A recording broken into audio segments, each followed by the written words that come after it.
I want to start this with a warning by Governor Evers that says what happens is if there's no additional COVID package, because he paints it rather graphically in a press conference this week.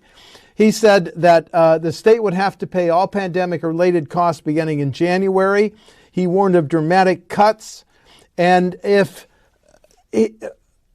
important to note that the first set of COVID packages from Washington gave the governor, without a check from the legislature, to spend, which he spent almost $2 billion.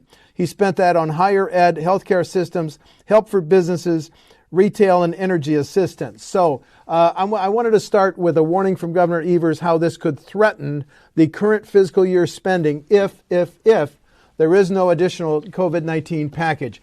Before we hear from the governor, JR, your thoughts on the governor's warning? Well, look, Health Services Secretary Andrea Palm, in her cover letter about our budget request back in September, warned about the cost of, we taxpayers in Wisconsin have to pick up the cost of testing through our state tax dollars, not our federal ones, about the issue of that. It's a fiscal cliff essentially for the state if there isn't additional federal help to cover these costs related to COVID-19. That then squeeze out priorities such as schools, such as prisons. What do you do with those costs if you have to pick up these additional costs with COVID-19? Right. And the governor, in the clip that we're about to hear, even mentions it threatens aid to local government. So it's time to hear from about a minute of what the governor said, saying what could happen if there's no additional COVID aid package. But I want to stress they're working on a COVID aid package right now as we speak in Washington. Governor Evers, please.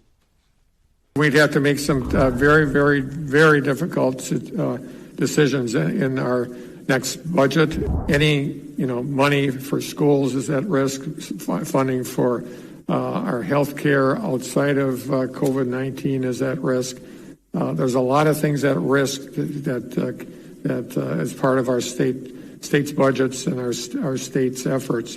COVID-19 we will have to pay for it, but it will be a significant issue for our budget. This is a nationwide thing. There's no reason why the federal government cannot step in. People in Wisconsin will see a dramatic decrease in the services that the state provides and resources that directly go to individuals and schools and municipalities.